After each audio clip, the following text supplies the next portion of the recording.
Bakit walang plaka yan? Nagpapatupad tayo ng batas, tayo hindi marunong sumunod. Pulis tayo, dapat marunong sumunod. Sa ngalan ng batas ha, pasensya ka na. Kaninong motorsiklo yan? Okay po, sir. Pero pwede malaman ninyo, sir. Si Colonel Bosita ako. O, sige po.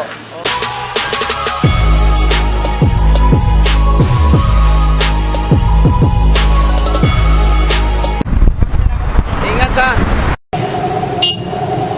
Sabi mo.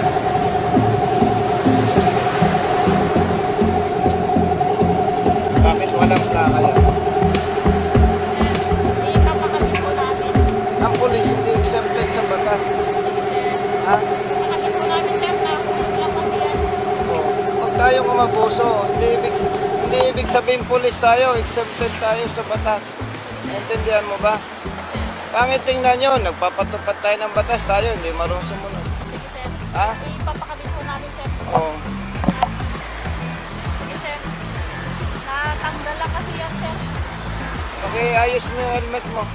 Pulis tayo, dapat marunong sumunod. Ha? Kaya tayo sa publiko. Yes, sir. Clear ba yan? Yes, sir. Kailan may papakabit? Yes, sir. Pabalikan, sir. Papaalis namin, sir. Pulis tayo, dapat tayo, number one, marunong sumunod. Yes, sir. No? Okay? Sige, ingat kayo ha. Yes, sir.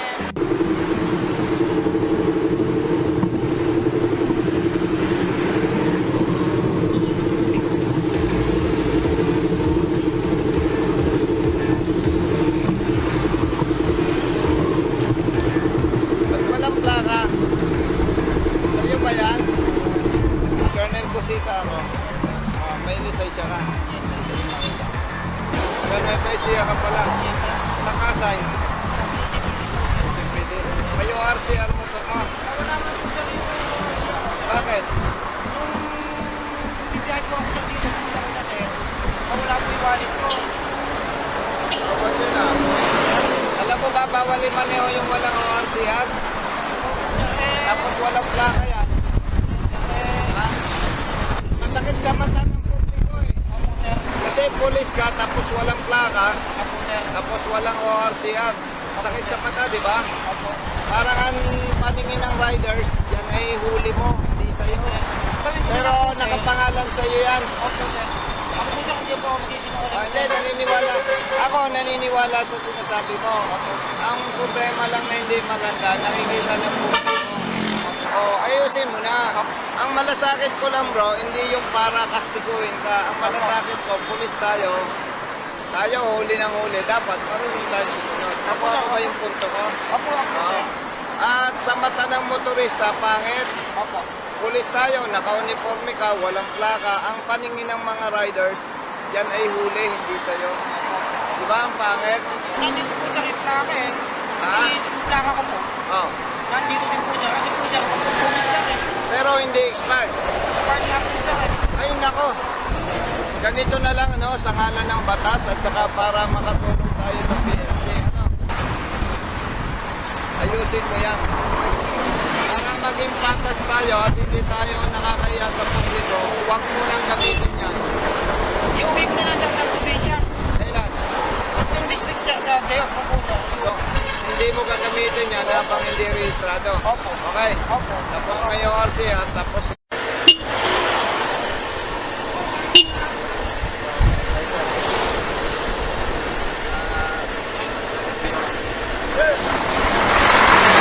Good morning. Ang sipag naman ng hepe, oh. Ano, sir, eh, para malinis yung tataanan mo, sir. Walang yan naman yung... Sir, ano lang. Ano yan? Hindi naman lang namin ito taga-munisipyo. Ah, sa clearing? Clearing, sir. Ayo, kaninong motorsiklo yung may blinker na yan? Kagawad. Kagawad ka na nga. Barangay, ano ka? Barangay investigator. At ikaw, di ba? Brad, Ay, taga ni sir. sa ngalan ng batas ha, pasensya ka na. Kaninong motorsiklo yan? Sa barangay po ang pinagamit po ni Crucel Ope. Hindi, kanino nakarehistro yan? Ay, hindi ko po alam eh, kasi pinagamit ko sa amin.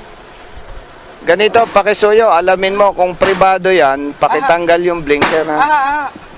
Kasi- Hindi ko maalam kasi sir yan. Pakisabi ha. Kasi nanguhuli tayo eh, tapos tayo eh lumalabag. Ang sipag nyo bro. Sir. Grabe. Sir, bulihan kami sir kahapon. Mas makapal doon. Kuya, ganito, itatanong mo kay Kapitan. Yung bang motorsiklo nakarehistro sa barangay, government property o kaya naman ay pribado? Pag sinabing pribado, sabi mo, sabi o ni Colonel Busita, pasensya na, pakitanggal po natin ito dahil illegal. Sige sir. Okay ba yan? Oh, kumusta? Hindi na tayo nagkikita. Wala sir, wala. Busy lagi. Binabantayan ko talagang magaling ang performance kaya hindi matinag Kuya, yung usapan natin ha. Oo, paabot ka. Ah, kasi nakakahiya, huli tayo ng huli ano. Oh, may plaka ba yan? Sabi sir, mga red plate daw yan. Ewan ko nga. Daw. Galing Munti daw yata yung Munti. Oh, isa pa ito. Isa pa ito. Bro, sabi ko, kung yung motorsiklo nakarehistro pribado, alamin kay Kapitan. Pag pribado, sabi ko, sa ngalan ng batas, pinapatanggal natin. Okay ba yan, kuya? Okay. Okay, lalo. Okay, dito. Oo, okay. Oo. Ano bro, ba't ang sipag nyo? Kukulay walang lakad, pakakapihin ko kayong lahat Pwede nun yung pinbuli lakad eh. Pero ang pakakapihin ko lang pili lang. 1, 2, 3, 4. Siyempre. Tuloy ba yung gano'n ba? Oo. Ay, Sige sir. ang sipag nyo. Pasensya na, hindi ko kayo malok ng kape. May kausap ako Sir, paabot Ah, ka sir. Ingat. Paabot ka, sir. Pasuyo kay Kapitan na. Ay, pugay kamay. Ito pala Ang sipag mo. Sobra. Huwag ka nang masyadong magsipag. Hindi ka naman tatanggalin dyan. Ha? Dahil kamag-anak mo si Madam. DILG may utos. DILG, may utos. Ay, simple lang yan. Inutusan ka ng DILG, utos ka rin. Happy ka Clearing. Krami lang. Oo. Hindi sana ako titigil. Nakita ko yung happy ng silang. Yan Oo. Baka sabihin, isnabero tayo. Tapos sabi ko, kung hindi ako nagmamadali, pagkakapihin ko sila. Pero, 4 lang. Pero dahil kasama ang chip ng Pipilo. BPLO, pwede kong yayain to lahat Charge ko sa iyo, bro. Sa ibang araw na. Sa ibang araw na, bro. Pero ang sipag mo. Hindi ba tayo nagpapahinga? Mahirap din nasa bahay. Hindi, kasi alam mo, kaya masipag Bulihan, ka. Ilang araw na tayo sa bulihan? 3. Nag-araw na. Alam mo, kaya sabi ko masipag ka. Pag nag-usap kayo ng hepe, ng pulis, tapos na yan. Ha? Tapos na yan. Oo. Sabi ko, wag nang masyadong magsipag. Wala naman dahilan para matanggal o palitan di ba? Servisyo sa bayan. Oo. Ayos ka. Tanton Tara, talaga. pangat tayo. Okay. Paano? Sige, sir. Buddy. Ingat, sir. Pupunta ko lang pero sa nag-iintay na sa akin. Hindi pwede sa akin yan. Papahamak mo naman ang anak mo Dahil mo tayo kami na nagmamadali kasi papahamak mo yung anak mo Nasa misis mo. Nandito po sa Bali, pupunta ko lang po. Iangkas mo rin. Opo. Wala kasi siyang pera ko ngayon na ano siya Alam ko, hindi ka handang mamatay ang anak mo Sigurado ako Opo, naiintindihan ko naman po yung Hindi, sentiment naman po yun. Hindi pwede yung naiintindihan lang. Hindi naman po ako ng pasensya po Wala kang kasalanan sa akin. Opo, naiintindihan ko po dahil sa anak ko nga po yung iniintindi niyo po. Ako, alam mo, baligtad nga mas may malasakit pa ako sa anak Opo, mo. naiintindihan ko naman po kaya pasensya Hindi na rin pwede po yung bro, talaga. hindi pwede. Naka-helmet ka, yung anak mo. Wala Pasensya po, mamadali ko talaga. Hindi kasi pwede yan, kasi wala po akong mamamatayan ka ng communication. anak. Hindi mo ginagamit isip mo Napakasure po. Pumara ka na, itigil mo dyan, pumara ka ng tricycle. May hirap yung tricycle. Pambira ka naman Sige na, okay lang. Alam mo. Lalakadin ko na lang po. Makinig ka sa akin. Apo, nakikinig po ako. Ang daming kaskasero Oo. Pag nasabitan ka, buhay ka may helmet ka, yung anak mo. Pag Oo. namatay, iiyak ka. Kasalanan mo naman. Sige po, okay lang po. Iabili mo dyan, mag-tricycle ka. Sige po, lalakarin ko na lang po kasama yung anak ko. Kasi talagang Iabilin mo malapit yung lang motor naman dyan. eh. Sasamahan kita dyan mag-abilin. Ay, Kasi sige, ho. alam mo, hindi po pwede sa akin yan kasi yung buhay ng anak mo, Hmm. Oo nga. pwedeng pagpayagan kita, mamatayan mamaya. Tapos iiyak ka. Ako, para sa anak mo, handa akong makipag-away sa'yo. Yun nga talaga. Oy, Yung pambira ka. ano, tama ho. Yung, Ipasok mo dyan, iabili mo yung motorsiklo mo, sasamahan kita. Sige ho, okay. Salamat ho ha. Sige, pasok mo.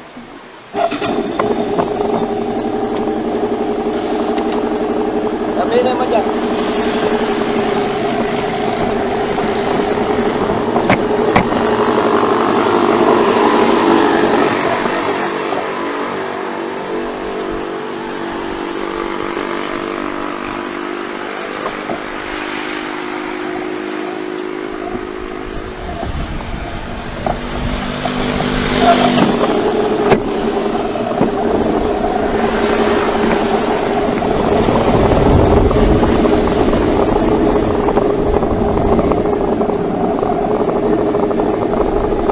At hindi pwede yan ha.